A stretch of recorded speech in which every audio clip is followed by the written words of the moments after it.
దేశంలోనే మొట్టమొదటి వందే భారత్ స్లీపర్ రైలును ప్రధానమంత్రి నరేంద్ర మోదీ శనివారం ప్రారంభించారు. త్వరలోనే పశ్చిమ బెంగాల్లో అసెంబ్లీ ఎన్నికలు జరగనున్న వేళ ఈ తొలి వందే భారత్ స్లీపర్ సర్వీస్ ఆ రాష్ట్రంలోనే ప్రారంభించారు. బెంగాల్లోని హౌరా నుంచి అస్సాంలోని గౌహతి కామాఖ్య మధ్య ఈ వందే భారత్ స్లీపర్ రైలు నడవనుంది. హౌరా నుంచి గౌహతి మధ్య ఉన్న 958 కిలోమీటర్ల దూరాన్ని ఈ వందే భారత్ స్లీపర్ కేవలం 14 గంటల్లోనే కవర్ చేస్తుంది. ఈ వందే భారత్ స్లీపర్ గంటకు 180 కిలోమీటర్ల వేగంతో ప్రయాణించే సామర్థ్యం కలిగి ఉన్నప్పటికీ ప్రస్తుతం 130 కిలోమీటర్ల వేగంతోనే నడపనున్నారు. ఇక రైలు టైమింగ్స్, కోచ్ వివరాలు చూసుకున్నట్లయితే సాయంత్రం 6:20 హౌరాలో బయలుదేరనున్న ఈ వందే భారత్ స్లీపర్ రైలు మరుసటి రోజు ఉదయం 8:20 కామాఖ్య స్టేషన్కు చేరుకుంటుంది.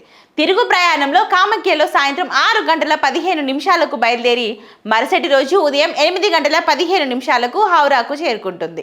ఇక హౌరా నుంచి గురువారం తప్ప మిగిలిన 6 రోజులు, కామాఖ్య నుంచి బుధవారం తప్ప మిగిలిన 6 రోజులు ఈ వందే భారత్ స్లీపర్ రైలు నడుస్తుంది. ఈ వందే భారత్ స్లీపర్ రైలులో మొత్తం 16 కోచ్లు ఉంటాయి. అందులో 11 AC 3 tier, 4 AC 2 tier, 1 AC first class కోచ్లు ఉన్నాయి. ఈ రైల్లో ఒకేసారి మొత్తం 823 మంది ప్రయాణించే వీలు ఉంటుంది. ఈ వందే భారత్ స్లీపర్ టికెట్ ధరలు విమాన ప్రయాణంతో పోటీ పడేలా ఉన్నాయని ప్రయాణికులు చెప్తున్నారు.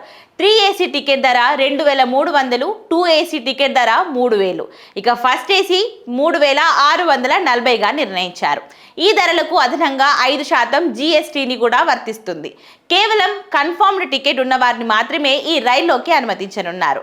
ఆర్ఏసీ లేదా వెయిటింగ్ లిస్ట్ సౌకర్యం లేదు. అలాగే గాలి నాణ్యతను పెంచేందుకు సీల్డ్ గ్యాంగ్ వేలు, ఆటోమేటిక్ డోర్లు, శబ్దాలు కుదుపులు లేని ప్రయాణం కోసం అధునాతన సస్పెన్షన్ వ్యవస్థను ఏర్పాటు చేశారు. 99% క్రీములను చంపే అత్యాధునిక టెక్నాలజీ, బయో వాక్యూమ్ టాయిలెట్లు ఇందులో ఉన్నాయి. ఫస్ట్ క్లాస్ కోచ్లో వేడి నీటి షవర్ సదుపాయం కూడా ఉంది. ప్రయాణికులకు బెంగాలీ, అస్సామీ రుచులతో కూడిన భోజనాన్ని వడ్డిస్తారు. దేశీయ కవచ్ యాంటీ కొలిషన్ సిస్టమ్, ప్రతి కోచ్లో సీసీటీవీ కెమెరాలు ఈ ట్రైన్లో అమర్చారు.